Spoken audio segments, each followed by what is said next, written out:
Welcome to Sleepy Curiosity. Tonight, you will spend a peaceful day in ancient Rome. Before sunrise, your room is almost completely dark.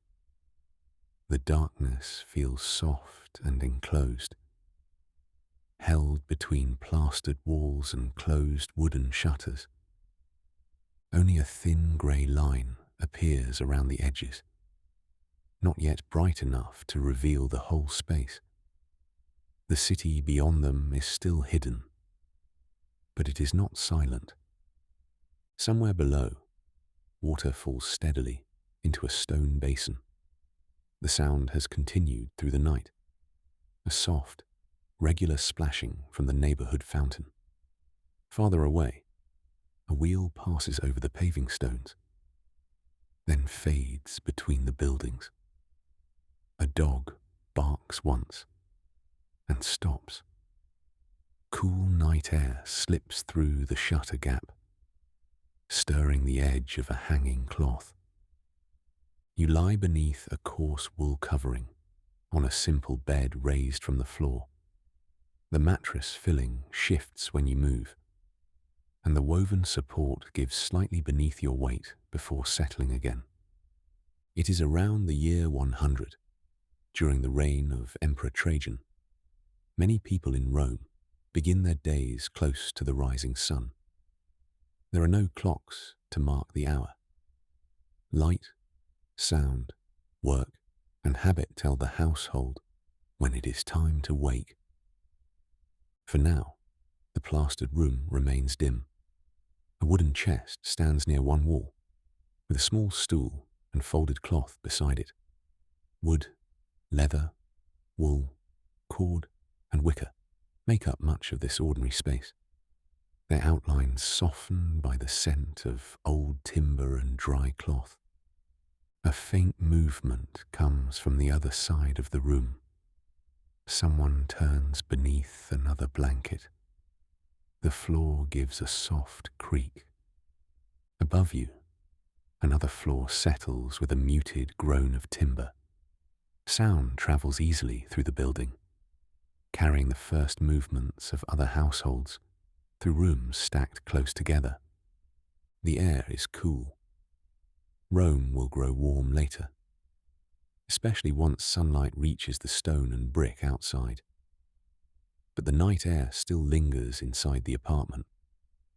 A narrow gap lets in the smell of damp stone, old smoke, and bread ovens beginning to heat somewhere nearby. From the roofs comes one tentative sparrow call, followed by another farther down the lane. Slowly, grey becomes pale blue. The outlines of the room separate from the darkness. You can now make out the edge of the chest, the curve of a ceramic cup, and the leather sandals waiting beneath the bed. A narrow wash of early light reaches the upper plaster first, revealing a few floating specks of dust before fading into shadow below.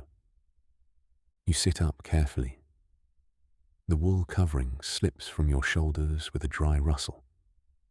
Your feet touch the floor, cool at first, then less so as you stand.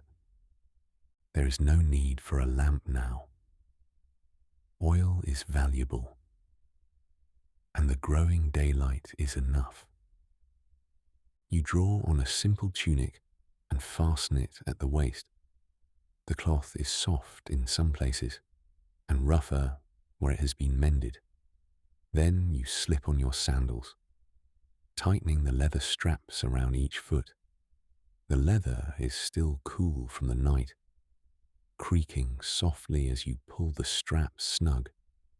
At the door, your hand rests briefly on the wooden bolt. Beyond it waits the stairway, the fountain, and the first pale light over the streets of Rome. Before opening the door, you turn back as the rest of the household begins to stir. A blanket is folded into the chest. clearing part of the room for the day. In a modest Roman apartment, the same space may be used for sleeping, eating, sorting goods, mending clothes and preparing for work. A small table is drawn closer to the growing light. Upon it rests the morning meal, a piece of bread left from the previous day, a little cheese, several olives, and a few dried figs. The bread gives off only the faintest grain scent now, while the olives smell sharp and clean when the dish is moved. Breakfast is simple. Many Romans eat only enough to carry them into the working hours, and some leave home without eating at all. You break the bread with your fingers. Its crust has softened overnight, while the inside remains dense and slightly coarse. A little cheese adds salt, and the fig leaves a quiet sweetness behind it. Nearby, a plain ceramic dish holds the olives. Water waits in a small cup, and an adult may pour a little diluted wine. The vessels do not match.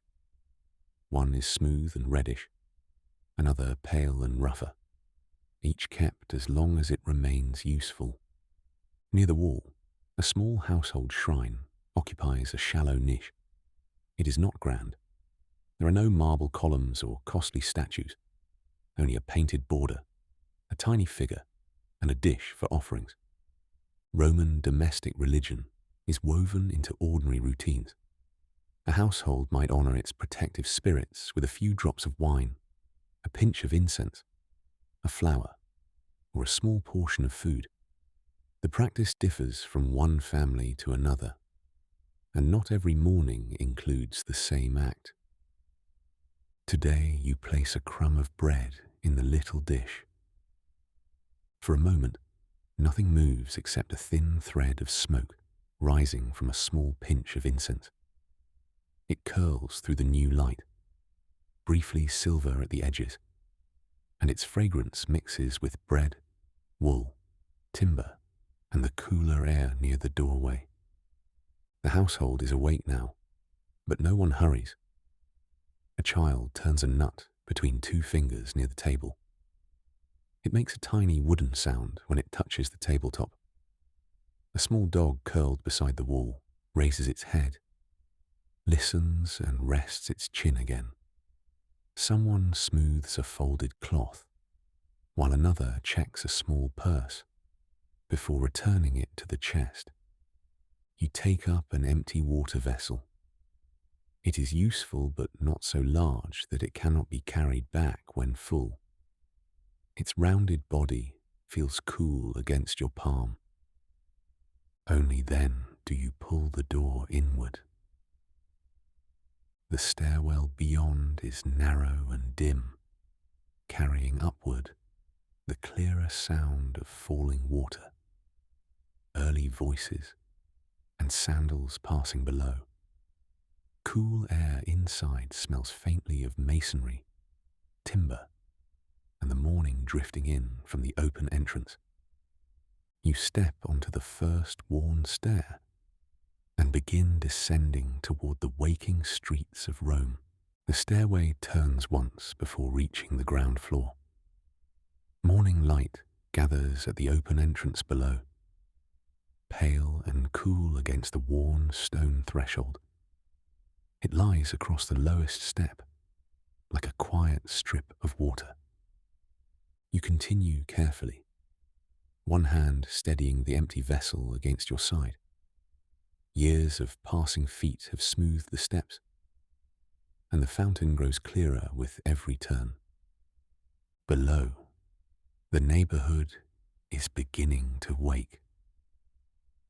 The narrow street remains shaded by upper walls of brick, pale plaster, and dark shutters. A shopkeeper removes wooden boards from a workshop, while cloth is briefly shaken from a window above. The fountain stands a short distance away, set against the wall at the edge of the street. Water pours steadily from a simple spout into a deep basin. It strikes the surface with the same patient rhythm you heard from the apartment. though here the sound is fuller and brighter. Droplets catch the young sunlight for an instant before vanishing into the darker water below. Rome receives its water through a vast network of aqueducts, but most ordinary households do not have a private supply. Water must be collected from fountains like this one and carried home by hand. For those living several floors above the street, every jar represents another careful climb. A few neighbors wait. One woman rests her vessel near her feet, while another holds a smaller jug beneath a stream. Quiet conversation mingles with splashing water and the knock of pottery against stone. When your turn comes, you lower the vessel beside the basin. The rim of the fountain is cool and damp beneath your fingers, smoother where many hands and jars have touched it. Dark mineral stains mark the place where water has flowed for years, and a thin green trace clings to the stone near the overflow. Some of the excess runs into a shallow channel beside the paving, where it carries dust and small leaves away with a low, silvery murmur. You angle the vessel beneath the spout. At first, the water strikes the bottom with a hollow echo. As the level rises, the sound softens. Tiny droplets gather on the outside and run over your knuckles. The vessel becomes heavier slowly, then all at once, reminding you how much effort hides inside an ordinary household task. When it is full enough, you draw it away and allow the remaining drops to fall back into the basin. A pigeon lands near the channel and takes 2 cautious steps toward the water. Its feathers shift from grey to soft green, where the light touches its neck. Above, sparrows move beneath the roof tiles, their calls brief and light. You lift the vessel with both hands and begin walking again. The weight rests against your hip, cool through the cloth of your tunic.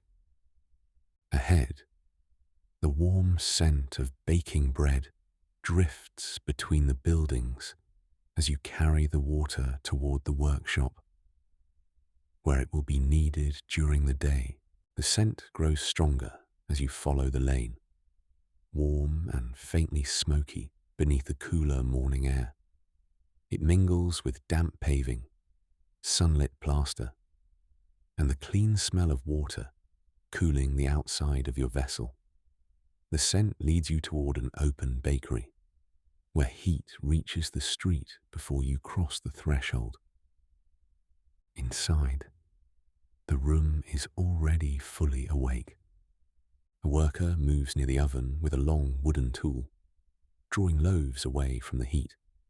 Another clears flour from a broad surface with the side of one hand. Fine dust hangs in the light, turning slowly in the warm air and softening the edges of baskets, shelves, and stone. The floor bears pale footprints where sandals have crossed through spilled flour. Bakeries begin early because bread must be ready when the city begins to move. Many people who live in crowded apartments do not have the space, fuel, or large ovens needed to bake for themselves. They buy what they need from places like this, sometimes returning day after day to the same doorway. You set the water vessel down carefully near your feet. The oven radiates dry warmth, its mouth faintly glowing above ash and embers. Loaves rest on boards nearby, from dense, darker breads to paler varieties, made with more finely sifted flour. A round loaf marked into sections catches your eye among flatter breads, rolls, rings, and heavier loaves made to keep longer. Farther inside, A mill stands with its stone surfaces pale from flour. Fine grit from the millstones can sometimes find its way into the flour, one of the small imperfections of everyday bread. Here, the slow grinding of stone makes a low, steady rasp that blends with the scrape of wood and the measured movement of practiced hands. One loaf is lifted and placed before you. It is still warm. The crust gives a faint crackle as it cools, and a little flour clings to the bottom.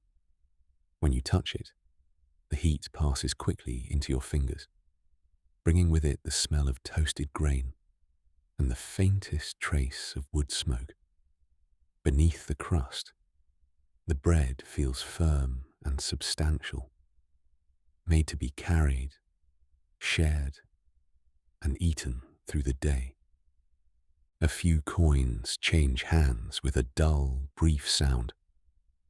The loaf is wrapped loosely in cloth so that it can be carried without losing its warmth. You lift the water vessel again, balancing it carefully against your side, and hold the bread in your free hand. Behind you, another batch is drawn from the oven, releasing a fresh breath of toasted grain and ash. Warm air follows you as you step outside. Awnings are being pulled over nearby stalls. Baskets are arriving, and the morning market is beginning to gather along the streets of Rome. The market gathers beneath a line of awnings stretched across the fronts of shops and temporary stalls. Their fabric stirs softly whenever air passes through the lane, softening the growing sunlight and laying broad bands of shade over baskets, jars, wooden counters, and the hands arranging goods for the day. You move slowly between them, carrying the warm loaf and keeping the water vessel close to your side. It is busier than the fountain or bakery, though the morning has not reached its full noise. Sellers' calls mingle with baskets, scales, rustling leaves, and the measured steps of a laden mule. One stall is piled with onions and leeks, their roots still marked with soil. Nearby, cabbages rest beside bundles of herbs tied with fibre, releasing a green, peppery scent where the stems have been cut. Figs, apples, and early grapes fill shallow baskets, none perfectly alike in size or colour. A few are bruised. Others still carry leaves or dust from the road. Food follows the season, the harvest, the weather, and whatever has reached Rome from nearby farms or distant ports.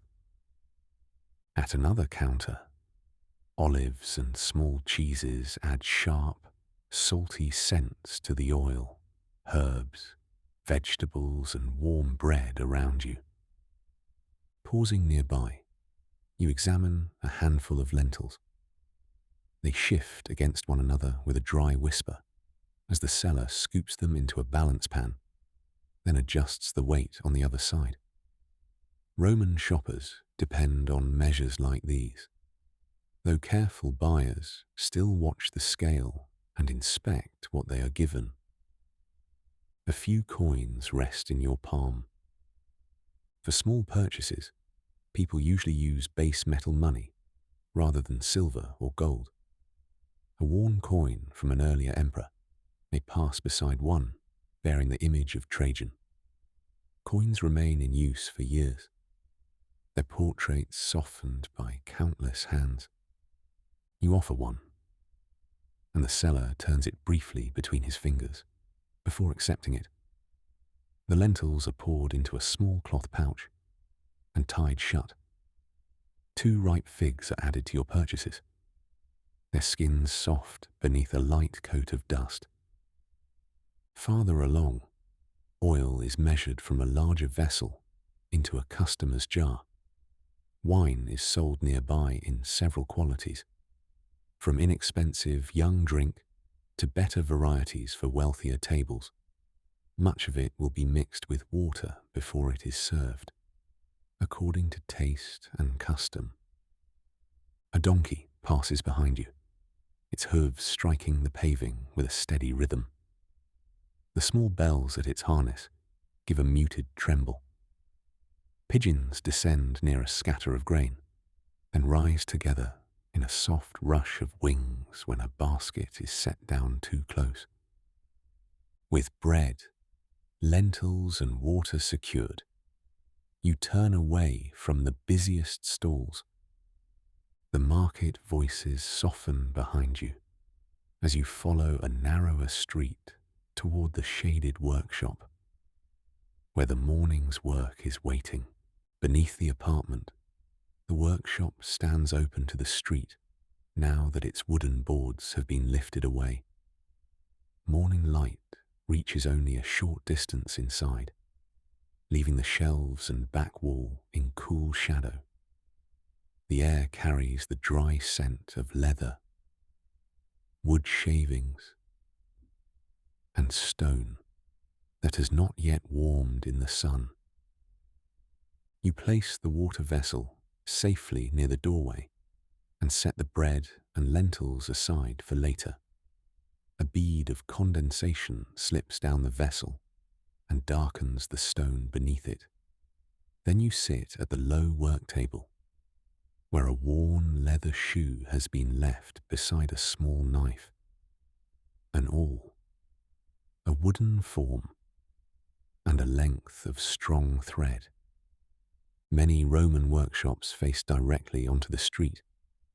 The open front brings in daylight, passing customers, and whatever breeze can find its way between the buildings.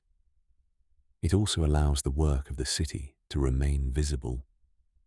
A person buying shoes, cloth, lamps, or tools can often watch them being made or repaired. You lift the shoe and examine the sole. The leather has thinned beneath the heel, and several stitches have loosened along one side. Roman footwear is rarely discarded at the first sign of wear. Leather is valuable, and a well-made upper can remain useful long after the sole needs attention. Supporting the shoe on its wooden form, you ease out the damaged thread.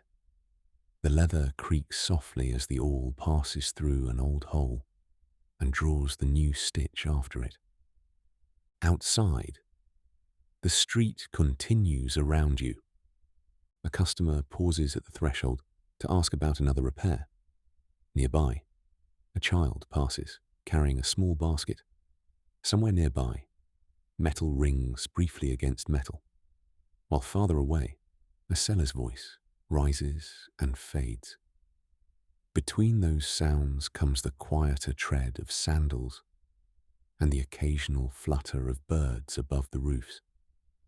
Roman city work is done by freeborn people, freed men and women, relatives, apprentices, and enslaved labourers. Though they do not share the same rights or freedom, trades may be learned within a household, under a master, or beside family members from childhood. You turn the shoe and begin attaching a small patch beneath the heel. A few careful taps secure it. The sound is soft enough to blend with footsteps outside. A repaired pair rests on the shelf nearby. Another waits in a basket beside scraps of leather, too useful to throw away. Even narrow pieces may become ties, reinforcements, or patches for future work. As the sun rises higher, the bright strip across the floor moves slowly inward. Tiny leather fibers and specks of dust show briefly within it. The street beyond the threshold grows warmer, while the workshop's shaded interior remains comfortable. When the final stitch is drawn tight, you smooth the repaired sole with your thumb. The shoe is set aside for its owner. Nearby, The bread seems more fragrant than before. You rise and step into the shade beyond the workshop, where the midday meal is waiting. Just outside the workshop, the wall casts a broad patch of shade across the threshold. The stone beneath you has not yet absorbed the full heat of the day, and when you sit, its coolness rises gently through the cloth of your tunic.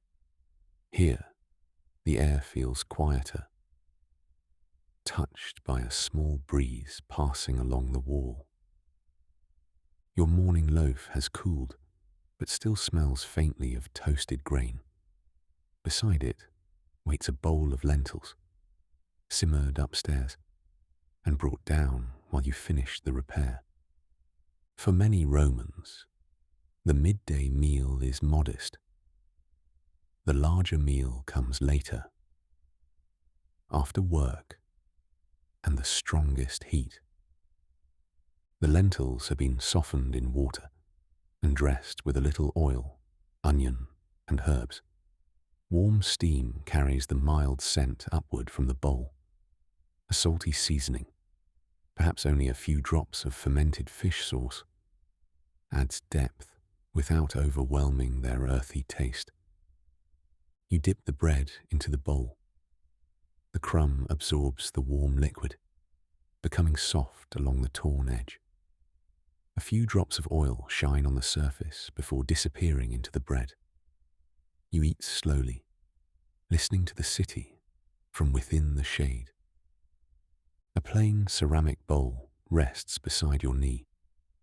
Its outer surface is slightly rough, while another small dish nearby has a smoother red finish.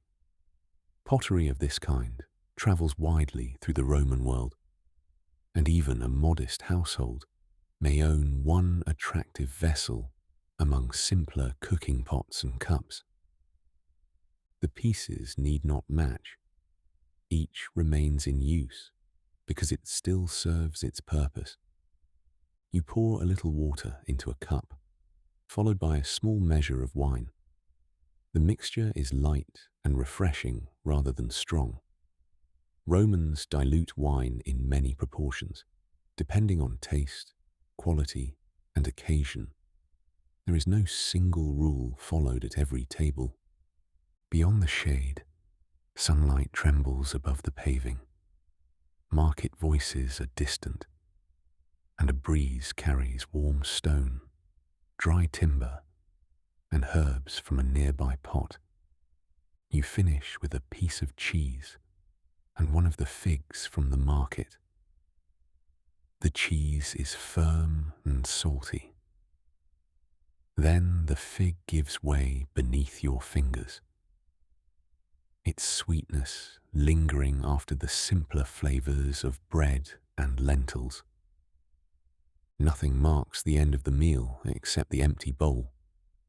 You wipe it with the last piece of bread, take a final drink, and place the vessels together. For a little while, you remain still, allowing the shade to hold you. After a quiet pause, you rise and step beyond the threshold. Rather than returning to the busiest market lanes, you turn toward a quieter street, where a line of columns offers shelter from the afternoon sun, and the streets of Rome begin to slow beneath the portico. The street narrows briefly before opening beneath a long covered walkway. A row of columns stands between the shaded pavement and the brighter space beyond, their surfaces marked by years of weather, touch, and passing feet. Pale stone, painted plaster, and deep roof shadow form cool bands of colour along the passage. Beneath the portico, the hard light softens and the air feels cooler. Your footsteps return as quiet echoes between the columns and painted walls. Porticos serve many purposes in Rome. They shelter people from sun and rain, connect public buildings, and provide places for walking, conversation, reading, or simple rest. Some are richly decorated, while others are more modest. This one offers enough space for several people to pass without crowding. A man sits near one column with a wax tablet resting across his knees. He draws a stylus through the dark surface, pauses, then smooths part of the wax with its flattened end. The tiny scratching sound is almost lost beneath the roof. Farther along, two people speak quietly beside a basin where water falls in a narrow stream. Their voices remain low and indistinct. Near the wall, painted borders and muted panels remain clear beneath the shade. Public architecture is not simply bare white stone. Color and gilded detail bring warmth to plaster and marble alike. A statue stands in a shallow recess ahead. Its marble base is cool and smooth, where hands have touched the lower edge, while muted red and ochre still define parts of the carved clothing and hair. A simple game board is scratched into a stone bench. Its exact rules are uncertain, but worn lines show how often people played in public using counters, stones, or nuts. For now, the board is empty. A light breeze passes through the columns and lifts the edge of your tunic. It carries the scent of warm plaster, water, and leaves from somewhere nearby. A pigeon coos from a roof beam and falls quiet again. The louder streets remain behind you, their voices and wheels reduced to a distant murmur. Beneath its roof, the portico seems to stretch the afternoon and slow each movement. You pass through alternating bands of shade and sunlight, watching dust turn briefly golden before disappearing again. Warmth touches one shoulder, then gives way to the coolness of shadow. At the far end, the columns frame a quieter courtyard. Beyond them, green leaves move above a low wall, and water glints between branches. The path leads away from the stone walkway and toward the cool garden waiting just beyond the streets of Rome. You pass through the last opening between the columns and enter the courtyard beyond. The flat street light becomes a softer pattern, broken by leaves and a tiled roof. Near the center, water falls into a low basin and sends pale rings across the surface. You slow your steps. Gardens like this belong more often to comfortable houses, public buildings, or people of greater means than to families living in small rented rooms. Yet an ordinary resident might still enter through work, friendship, patronage, or an invitation. And for a little while, the city feels farther away.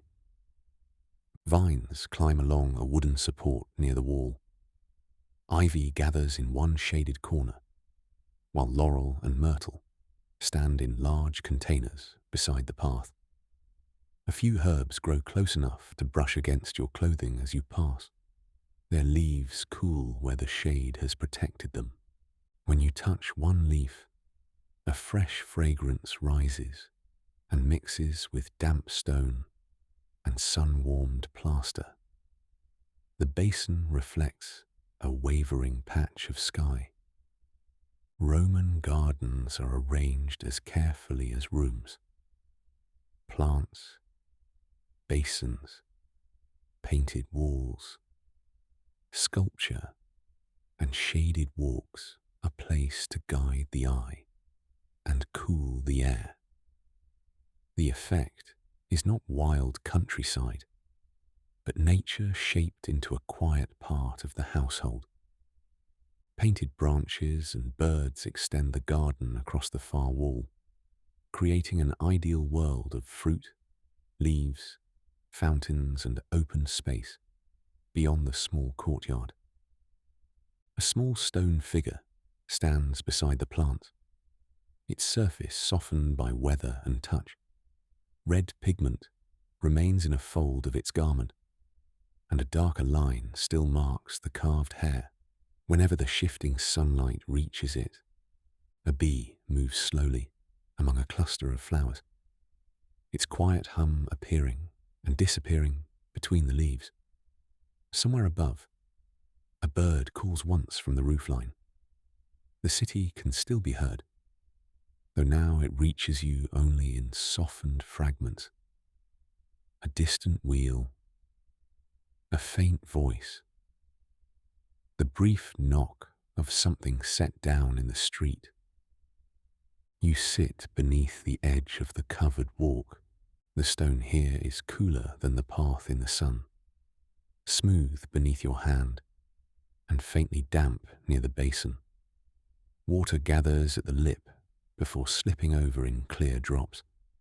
Each one breaks the reflection, then leaves it whole again. For several moments, there is nothing to do. The afternoon heat rests beyond the courtyard walls. Within them, leaves shift gently, and the air moves just enough to touch your face. After a time, you rise. The day is still warm, and the thought of the baths feels natural now. You leave the basin behind, pass once more beneath the shade, and follow the path outward, where the quieter garden opens again toward the streets of Rome. A trace of garden shade follows you into the warm street. Ahead, the entrance to the neighborhood baths stands open. You pass inside. The air changes first. Dry street warmth gives way to the heavier closeness of an interior where water, heated floors, and many bodies have warmed the walls. Moisture darkens nearby surfaces, and small oil lamps glow softly within deeper recesses. Voices echo beneath the ceiling, softened by distance and by the thick masonry around you. In the changing room, you remove your sandals and loosen your tunic. Clothing must be left somewhere while you bathe, so people keep an eye on their belongings or leave them with an attendant. Today, your things are placed together in a shallow recess, within sight of someone trusted to remain nearby. The worn floor feels cool at first, then loses its chill as you approach a warmer chamber. Baths vary in arrangement, and people do not always follow the same order. You choose the quieter path. A little olive oil is poured into your palm. It catches the low light before spreading easily across your skin, carrying a faint, grassy scent beneath the warmer smells of stone, smoke, and damp cloth. Oil helps loosen dust and sweat before a curved metal strigil is drawn gently along the body.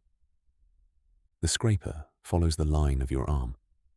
Its edge is smooth rather than sharp. A thin line of oil and dust gathers ahead of it before being wiped away. The motion is practiced, slow, and repetitive. Beyond the wall, hidden furnaces feed heat beneath raised floors and through hollow spaces in the masonry. Workers tend the fuel out of sight, allowing warmth to rise through rooms whose painted walls and tiled surfaces seem almost to hold the heat within them. In the hotter chamber, the air is humid, though not filled with the thick, white clouds of a modern steam room. Moisture gathers lightly on the skin and beads along the hairline. Water sounds somewhere nearby, each splash returning from the walls as a rounded echo. You remain only as long as the heat feels pleasant, then move toward the cold pool. The surface is still before you enter. Its first touch tightens the skin around your ankles, then your legs, You lower yourself slowly, and the water closes around the warmth you have carried from the other rooms. Ripples widen across the pool, touching the tiled edge and returning in smaller waves. For a moment, the bath seems quiet. The distant voices fade, and only water moves against stone. When you climb out, your body feels lighter. You dry yourself, dress again, and fasten your sandals. Beyond the bathhouse doors, the evening air has begun to cool, carrying a faint trace of dust, bread, and leaves from the streets outside. A mild breeze touches your face as you step outside. After the warm rooms, even this gentle air feels cool. It moves beneath the edge of your tunic and dries the last trace of moisture from your skin, while the scents of warm masonry and evening cooking return around you. The sun has lowered behind the buildings, leaving the upper walls in amber light, while the street below settles into shade. Window shutters and roof tiles hold the last warmth, glowing briefly above the darker lane. You begin the walk home. The city's rhythm has changed. Work sounds fade into quieter footsteps and lowered voices as a metalworker puts down his tools. A seller gathers the last vegetables, and counters are cleared for the night. At one shop, the owner counts the day's coins into his palm. Their sound is dull and irregular, softened by years of use. He looks at each one briefly before placing it inside a small box. Farther along, wooden boards are being fitted across an open shop front. One is raised into its groove, then another, until the room behind them disappears. A final bar will hold them in place through the night. The streets are not yet dark, though the light is thinning. Rome has no continuous line of lamps. After sunset, illumination comes from doorways, taverns, household lamps, and occasional torches. Passing the fountain again, you see its water catch a little of the evening sky before spilling over the basin's worn edge. The reflected light is pale gold at the center and blue-grey beneath the wall. Fewer people wait here now. One final vessel is filled, and then the person carrying it turns toward a nearby doorway. A dog sleeps beside another entrance, its body curled against the wall where the stone still holds some warmth. One ear lifts as you pass, but the animal does not rise. Above it, the last sparrows shift beneath the eaves before settling. A mule moves slowly along the street ahead of you, its load lighter than it was in the morning. The handler gives a quiet word, and the animal continues between the narrowing shadows. Its hooves sound steady and unhurried. Food scents drift from open rooms, onions softening in oil, bread warmed near coals, herbs crushed into a pot. A thin ribbon of smoke rises past one doorway and loosens in the evening breeze. These smells linger close to the buildings, now that the stronger daytime heat has begun to leave the stone. The familiar lane appears ahead, and you turn into it as the last sunlight fades from the upper windows. Your doorway stands where the street bends, its threshold already in shadow. Inside, the stairway is dim, but you know each worn step.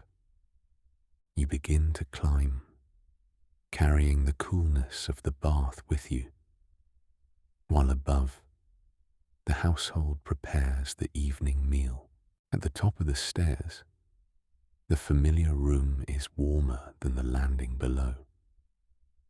The doorway frames a small island of amber light against the deepening blue of the stairwell. A small oil lamp illuminates the table, and moving hands while the corners remain in shadow.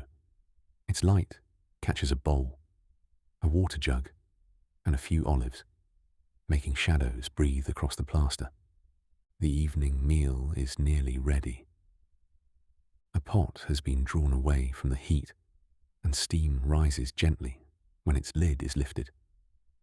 Inside, beans and vegetables have softened with onions and herbs. A little oil glistens across the surface, catching the lamplight in tiny points. The meal is plain, but filling, and the smell settles comfortably into the room. You sit with the others. In a household like this, there is no formal dining couch and no long sequence of elaborate dishes. Most people eat seated, sharing from what has been prepared. Bread is placed within reach, along with cheese, olives, and the last of the figs bought earlier. You tear bread from the loaf and dip it into the stew. A spoon scrapes softly against the bowl, while someone adds a little wine to water. Conversation remains low, woven through the soft scrape of pottery and the occasional whisper of the lamp flame. A child turns one of the figs between both hands before eating it. Near the wall, the small dog you saw at dawn circles once before, settling onto the floor. In Roman homes, children, animals, work, meals and sleep often share the same limited space. There is no separate room for every activity, and the household changes the room by changing what it does within it. When the pot is nearly empty, the final pieces of bread gather what remains along the bottom. Little is wasted. Food, cloth, leather, fuel, and pottery all carry value, and careful households make each one last. The bowls are set aside to be cleaned. A few coins from the day are counted quietly and returned to a small purse. One person checks a seam in a tunic, pulling a needle through the cloth where the stitching has loosened. Another folds away the remaining bread for morning. The lamp flame flickers when someone crosses the room, bending briefly in the moving air before becoming steady again. Its glow falls across tired faces, worn wood, and patched fabric. Outside, the city has become harder to see, though its sounds still reach the shutters in softened fragments. A final footstep on the stair. Water below. A voice already growing distant. The meal is finished, and you help clear the last vessels. Afterward, the pot is covered and the water jug placed within easy reach. One by one, the small tasks of evening come to an end. Soon the room must change again. The table is moved aside, the bedding brought out, and the household begins preparing the apartment for night, with the center open once more. The table rests against the wall. A soft brushing of cloth follows as the sleeping space is cleared. The mattress, already resting on the wooden frame, is smoothed with both hands until its filling lies more evenly beneath the cloth. From the chest comes a wool blanket, heavy enough for the cooler hours before dawn. Its surface is slightly rough, softened in places by years of use, and it releases a faint dry scent as it unfolds. In Roman apartments, a room often changes with the hour. The place where supper was shared becomes a sleeping space again, not because the room itself is different, but because each object has been moved to serve the night. A firm cushion is placed at the head of the bed. Nearby, another sleeping place is arranged closer to the wall. cloth is unfolded, shaken once, and lowered quietly. The small sound of it passes through the room and disappears. You draw the shutters inward and fasten them. A dull knock shuts out the street, leaving only a narrow line of darkness, cool air, and the fountain below. The door bolt settles into place, marking a clear boundary between the household and the city beyond. By now, the cooking fire has already been put out. No live coal is left near cloth or timber. In buildings crowded with wooden floors, shutters, furniture, and roof beams, even a small flame demands care. The lamp is moved away from the bedding and set where it cannot easily be knocked over. A chamber vessel is placed discreetly near the wall, avoiding the need to descend the dark stairway during the night. Beside the bed, a cup of water is left within reach. You remove your sandals. The leather has warmed and softened through the day. You place them together beneath the bed, ready for morning. Your belt is loosened, and the folds of your tunic settle more freely around you. The wick burns lower after it is trimmed. Warm oil scents the air as the painted wall, the bowl, and the nearest faces fade into shadow. One by one, the household's final movements cease. A blanket is drawn upward. The bed frame gives a quiet creak as you lie down. Beneath you, the mattress rustles, then becomes still. Beyond the closed shutters, a distant wheel passes along another street. Somewhere below, water continues to fall into the neighborhood fountain. The lamp is turned down once more, and the room waits on the edge of darkness. Only a small amber point remains above the wick. For a moment, it trembles, shining against the rim of the lamp and the nearest fold of cloth. Then a hand covers it, and the room slips into darkness. At first, the darkness feels complete. The walls, the chest, the table, and the sleeping forms around you all disappear. Only a faint line remains at the shutters, where the night beyond presses softly against the wood, and a cool thread of air enters the room. You lie still beneath the wool covering, as the mattress settles beneath your weight. Somewhere close, another sleeper turns once, and the floor answers with a quiet creak. After that, the room becomes calm again. Beyond the shutters, Rome is quieter, though not entirely still. Far below, the fountain continues its patient rhythm. Water meets stone and runs into the street channel, rising between the buildings as a murmur that fills the pauses between breaths. A cart passes somewhere beyond the neighborhood.